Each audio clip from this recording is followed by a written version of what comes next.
Odyssey Camper here. Please excuse the noise today. I'm recording in my driveway and I live on a busy road. It's been a little while since I did a video, and that's mainly because winter came early to Michigan. The weather got too cold to use the spray adhesive when I was using to work on the NV. I think it's got to be 55 degrees or 60 degrees before it works effectively. And finally, in the middle of May, I have a day that's warm enough to use it. So what I'm going to be doing is pulling out the lining on the floor and then insulating the floor. And for that, I've chosen this closed cell foam that I used on the rest of the van. It's got a reflective layer on each side, and really what I want here is some noise isolation. I'm not so concerned about thermal insulation, and the reason is that I do most of my camping in the summer, and if you use bulky thermal insulation, it's just going to hold the heat in the van. So it's there mostly for noise insulation. It will provide a little bit of thermal in the winter, but when it comes to the floor, you have to use a relatively dense material for insulation, and once that gets heat soaked or cold soaked, however you want to look at it, it's not going to be a very good insulator. You always have a cold floor in a van unless you can build an elevated floor and put a lot of insulation material underneath. But that's not my goal, it might be yours. So what I'll do is I'll use the floor mat as a template, the one that came with the van, and use that to cut out my floorboard that I'll put on top of this insulation. But the first thing I have to do is get this rubber mat out of here. To do that, I've got to pull up some fasteners. Close-up of the foam insulation that I'm using. It's closed cell. It's fairly dense, and when it's on the floor and the subfloor goes on top of it, it shouldn't compress too much because the weight will be distributed over it. It's got a reflective coating on each side, but again, I'm not so concerned with the thermal insulation as adding a little bit of sound insulation to the floor. So I've got a few tools out for the job here, and first thing is a screwdriver to be able to pull up the fasteners in the floor. I also have this fastener removal tool, which I found for $8 is a good investment, but it's not very effective on the type of fasteners that Nissan uses. I also have a pry tool, which will work on the larger circular fasteners,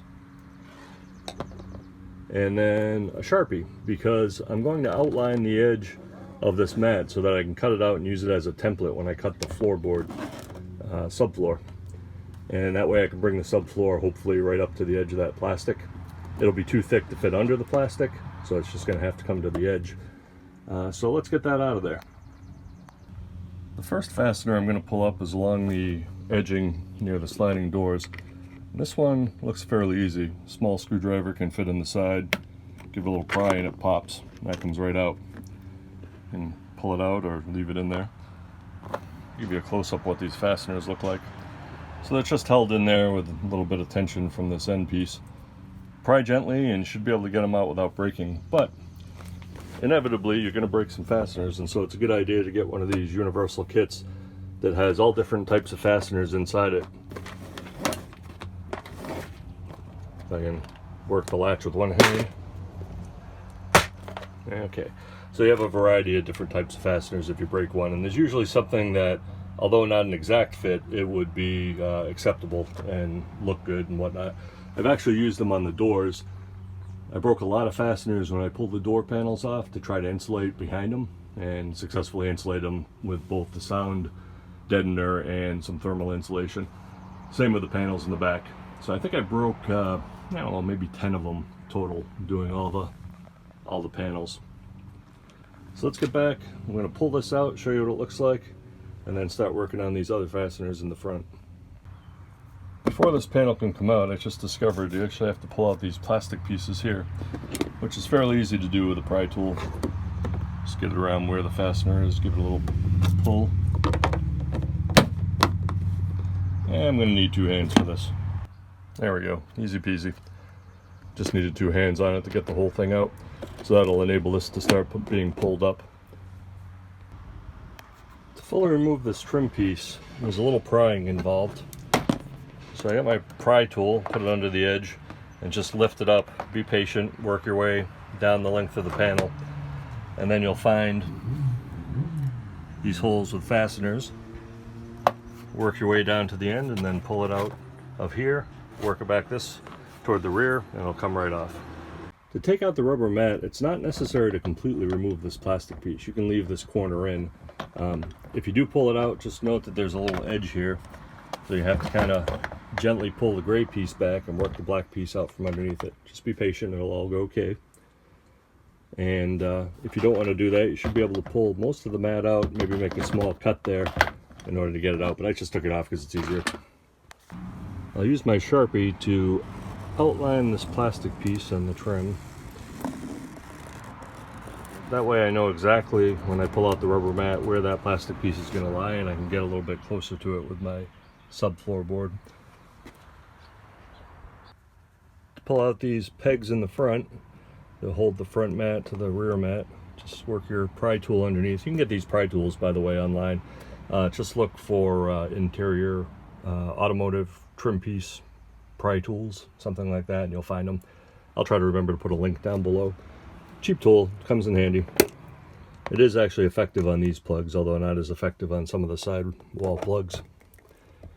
Just work it as far under as you can, gently pry until it pops. That's all there is to it.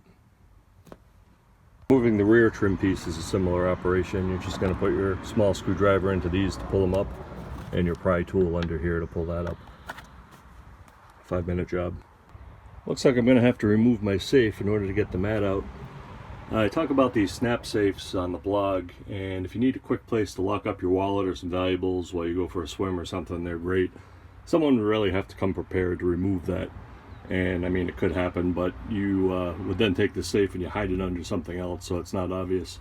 Put it under the front seat, that's probably more obvious. Mine will go in an undisclosed location. So let's speed things up here with the time lapse. First I'm going to unroll the floor liner. It's not glued down or anything. It's really easy to pull up once you pull the corner fasteners off. And I'm going to run the wiring to the rear of the van. So I'm setting up two 10-gauge wires running to the back. They'll be fused to the battery. That'll give me two separate circuits that I can run into the back of the van.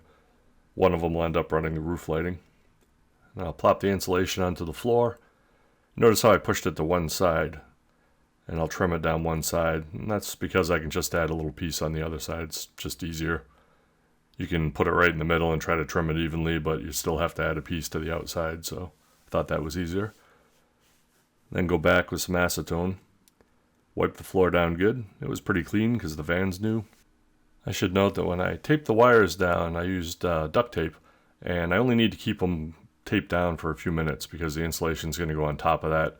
I just wanted to make sure they got down in one of the valleys so that when the floorboard was in place it wasn't pressing on the wires. So now I'll coat the insulation and the floor with the 3M Super 90 adhesive, high strength, high temperature adhesive, and apply a little bit of the floor at a time. So I just did the front section for now, press that down, and then go back, spray the rear section. Try not to stick my butt in the camera too much on these scenes, and then just kind of crawl through the van and press it down. You want to be careful here not to push your knees into the floor. You don't want to collapse any of the closed cell foam.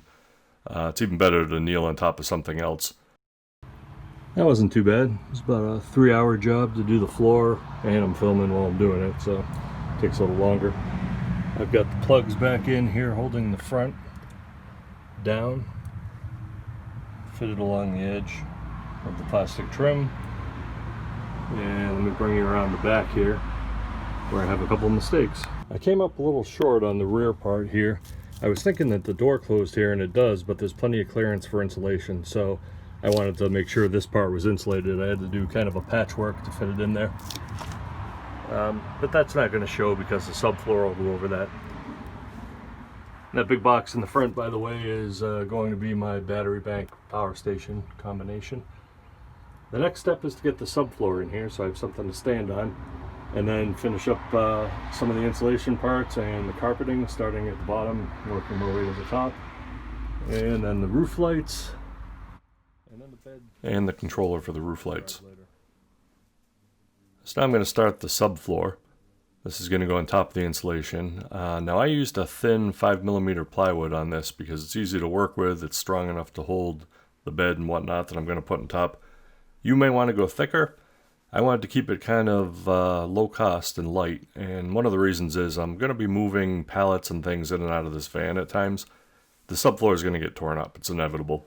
So using a $20 piece of plywood that's easy to use as a pattern for the next subfloor when I tear this one up seemed to be the logical thing to do. So now I'm just using the mat to trace out the pattern of the floor based on my earlier cuts, and then I'll hit it with the jigsaw. Start cutting out the edges. Did the back, and now I'll go down the sides.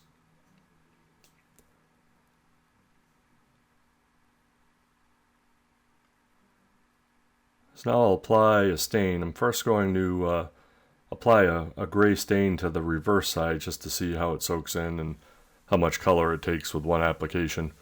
I ended up doing 2 stain applications on the surface. So flipping it over, now I'll go down the length of it. And this is the type of stain, it's just a stain, there's no poly in it, so you let it soak in, then wipe it off. Then after it dries, apply a second coat. And then after that, once the whole subfloor is done, I'll go back with polyurethane over the top of it. Not sure how well this will show up on the iPhone, but using satin polyurethane, starting to bring the grain out. That's 2 coats, but I'll probably, after steel wooling it, put on 4 or 5. Before I put the subfloor in place, I want to go back and attend to some details. And the first thing is, every place that subfloor is not going to reach, I'm going to put a little bit of carpet, pulling my wires up through there. So along the back edge, I just applied carpet around the edge where the subfloor won't reach all the way to the back or the sides. And that way when I put the subfloor in, which is in place right now, and bolt it down, that'll give it more of a finished appearance around the edges, because I don't care how good a carpenter you are, you're never going to get that edge exact. Well, maybe somebody will, but I won't. So I wanted a little carpet on the edging. So what I'm showing here is a rubber edger that I used on the plywood after I was all done. So you don't have a rough plywood edge. You spread this stuff out and then you press it onto the edge of the plywood. And I'm going to use the pry tool to kind of work against the existing plastic and just use that leverage to push it onto the edge of the plywood, because it takes a lot of finger strength to get that stuff in place. There you can see where the carpet shows through a little bit where I did the edges, and that's the finished edge. That's the best I can do. So coming around the back, I'm also going to press it onto the back area. You'll notice in the lower left the stainless steel screw, and in this photo at the top near the front in the corners you'll see the stainless steel screws they use to fasten the subfloor down, using the existing mounting holes for the hooks. From there I started on the carpet for the walls, and I used a 4-way stretch carpet, kind of like you'd use for a subwoofer box. I'm not going to go into detail on putting that on because it was kind of difficult to do over the curved surfaces, and I'm not really sure I was doing it right. It came out okay, but I think there are plenty of how-to videos on how to do that to do a better job than I could.